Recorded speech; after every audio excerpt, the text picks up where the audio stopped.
নমস্কার বন্ধুরা, আপনারা কেমন আছেন? আশা করি ভালো আছেন। আজ আমি আপনাদের শোনাব বিশ্বকবি রবীন্দ্রনাথ ঠাকুরের ব্যবধান। সম্পর্ক মিলিয়া দেখিতে গেলে বনমালী এবং হিমাংশু মালী উভয়ে মামাতো বিস্তৃত ভাই। সেও অনেক হিসাব করিয়া দেখিলে তবে মেলে, কিন্তু ইহাদের দুই পরিবার বহুকাল হইতে প্রতিবেশী, মাঝে কেবল একটা বাগানের ব্যবধান। এই জন্য ইহাদের সম্পর্ক নিতান্ত নিকট না হইলেও ঘনিষ্ঠতার অভাব নাই। বনমালী হিমাংশুর চেয়ে অনেক বড়।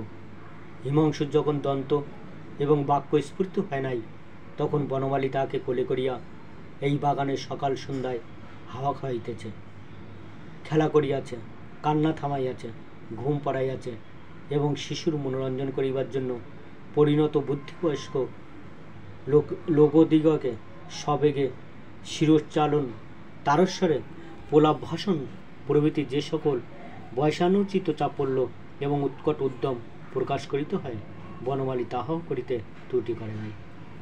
বনমালী লেখাপড়া বড় একটা কিছু করে নাই।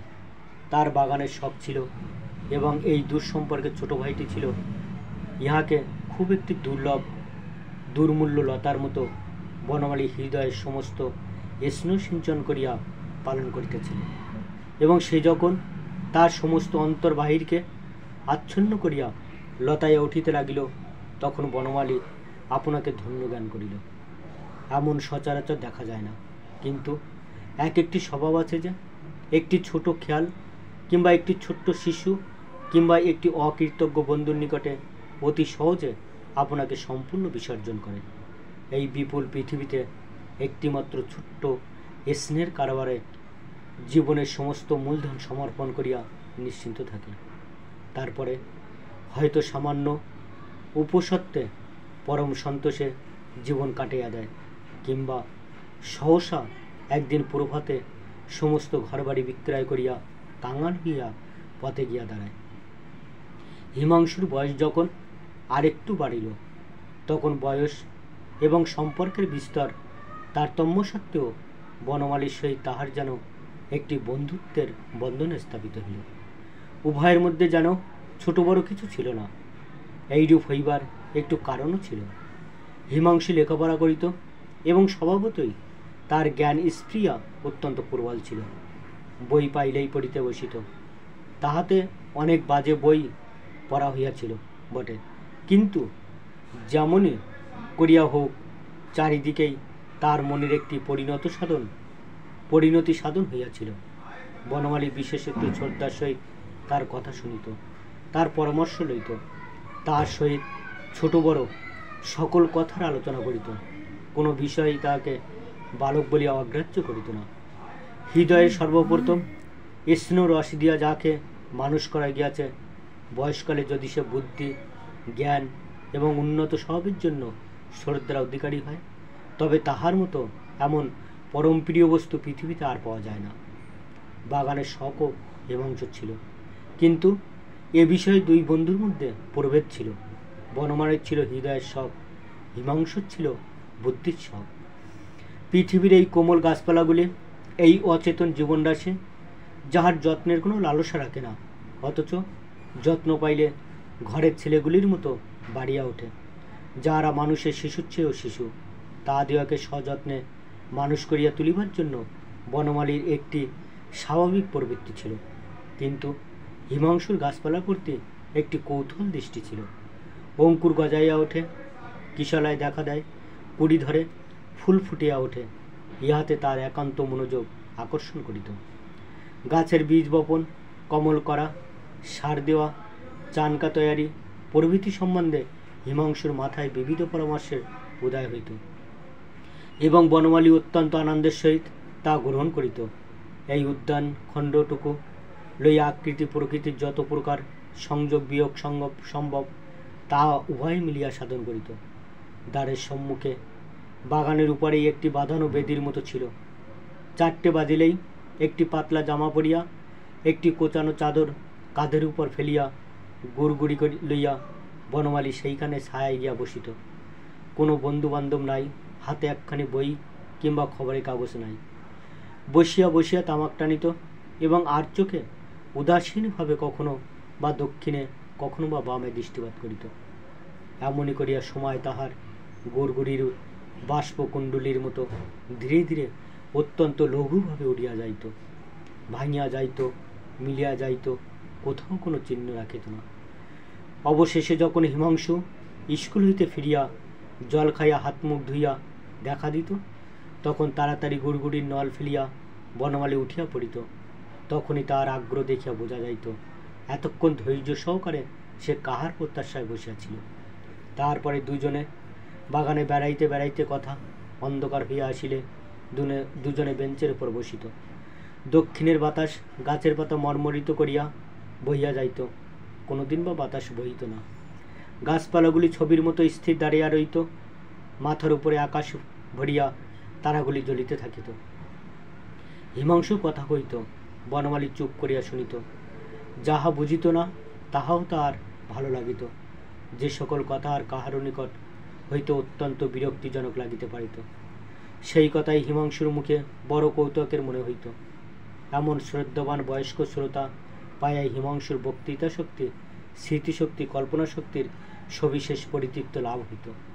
সে কতক বা পড়িয়া বলিত, কতক বা ভাবিয়া বলিত, কতক বা উপস্থিত মতো তার মাথায় যোগাইত, এবং অনেক সময় কল্পনায় সহায়তায় জ্ঞানের অভাব ঢাকা দিয়া লইত। অনেক ঠিক কথা বলিত, অনেক বেঠিক কথাও বলিত, কিন্তু বনমালী গম্ভীরভাবে শুনিত, মাঝে মাঝে দুটো একটা কথা বলিত। হিমাংশু তার প্রতিবাদ করিয়া যা বুঝাইত তাহাই বুঝিত, এবং তারপর দিন ছায়ায় বসিয়া গুড়গুড়ি টানিতে টানিতে সেই সকল কথা অনেকক্ষণ ধরিয়া বিস্ময়ের সহিত চিন্তা করিত। ইতিমধ্যে এক গোল বাঁধিল। বনমালীদের বাগান এবং হিমাংশুদের বাড়ির মাঝখানে জল যাইবার একটি নালা আছে। সেই নালার এক জায়গায় একটি পাতিনেবুর গাছ জন্মিয়াছে। সেই গাছে যখন ফল ধরে তখন বনমালীদের চাকর তা পাড়িতে চেষ্টা করে এবং হিমাংশুদের চাকর তা নিবারণ করে, এবং উভয় পক্ষে যে গালাগালি ভর্ষিত হয়, তাহাতে যদি কিছুমাত্র বস্তু থাকিত তাহলে সমস্ত নালা ভরাট হইয়া যাইত। মাঝ হইতে বনমালীর বাপ হরচন্দ্র এবং হিমাংশুমালীর বাপ গোকুলচন্দ্রের মধ্যে তাহাই লইয়া ঘোর বিপদ বাঁধিয়া গেল। দুই পক্ষে নালার দখল লইয়া আদালতে হাজির। উকিল ব্যারিস্টারদের মধ্যে যতগুলি মহারথী ছিল সকলেই অন্যতর পক্ষ অবলম্বন করিয়া সুদীর্ঘ বাগযুদ্ধ আরম্ভ করিল। উভয় পক্ষের যে টাকাটা খরচ হইয়া গেল, ভাদ্রে প্লাবনেও উক্ত নালা দিয়া এত জল কখনো বয় নাই। শেষকালে হরচন্দ্রের জিত হইল। প্রমাণ হইয়া গেল নালা তাহারই এবং পাতিনেবুতে আর কাহারও কোনো অধিকার নাই। আপিল হইল, কিন্তু নালা এবং পাতিনেবু হরচন্দ্রেরই রইল। যতদিন মোকদ্দমা চলিতেছিল দুই ভাইয়ের বন্ধুত্বে কোনো ব্যাঘাত ঘটে নাই। এমনকি পাছে বিবাদের ছায়া পরস্পরকে স্পর্শ করে, এই আশঙ্কায় কাতর হইয়া বনমালী দ্বিগুণ ঘনিষ্ঠভাবে হিমাংশুকে হৃদয়ের কাছে আবদ্ধ করিয়া রাখিতে চেষ্টা করিত, এবং হিমাংশু লেশমাত্র বিমুখ ভাব প্রকাশ করিত না। যেদিন আদালতে হরচন্দ্রের জিত হইল, সেদিন বাড়িতে বিশেষত অন্তপুরে পরম উল্লাস পড়িয়া গেল। কেবল বনমালীর চক্ষে ঘুম রইল না। তারপর দিন অপরাহ্নে সে এমন মিলানমুখী সেই বাগানের বেদিতে গিয়া বসিল যেন পৃথিবীতে আর কাহার কিছু হয় নাই, কেবল তাহারই এক মস্ত হার হইয়া গেছে। সেদিন সময় উত্তীর্ণ হইয়া গেল, 6টা বাজিয়া গেল, কিন্তু হিমাংশু আসিল না। বনমালী একটা গভীর দীর্ঘ নিঃশ্বাস ফেলিয়া হিমাংশুদের বাড়ির দিকে চাহিয়া দেখিল। খোলা জানালার ভিতর দিয়া দেখিতে পাইল আলনার উপরে হিমাংশুর স্কুলের ছাড়া কাপড় ঝুলিতেছে। অনেকগুলি চিরপরিচিত লক্ষণ মিলিয়া দেখিল হিমাংশু বাড়িতে আছে। গুড়গুড়ির নল ফেলিয়া দিয়া বিষণ্ণ মুখে বেড়াইতে লাগিল এবং সহস্রবার সেই বাতায়নের দিকে চাইল, কিন্তু হিমাংশু বাগানে আসিল না। সন্ধ্যার আলো জ্বলিলে বনমালী ধীরে ধীরে হিমাংশুর বাড়িতে গেল। গোকুলচন্দ্র দ্বারের কাছে বসিয়া তপ্ত দেহে হাওয়া লাগাইতেছিলেন। তিনি বলিলেন, কে ও? বনমালী চমকিয়া উঠিল, যেন সে চুরি করিতে আসিয়া ধরা পড়িয়াছে। কম্পিত কণ্ঠে বলিল, মামা, আমি। মামা বলিলেন, কাহাকে খুঁজিতে আসিয়াছ? বাড়িতে কেউ নাই। বনমালী আবার বাগানে ফিরিয়া আসিয়া চুপ করিয়া বসিল। যত রাত হইতে লাগিল দেখিল হিমাংশুদের বাড়ির জানালাগুলি একে একে বন্ধ হইয়া গেল।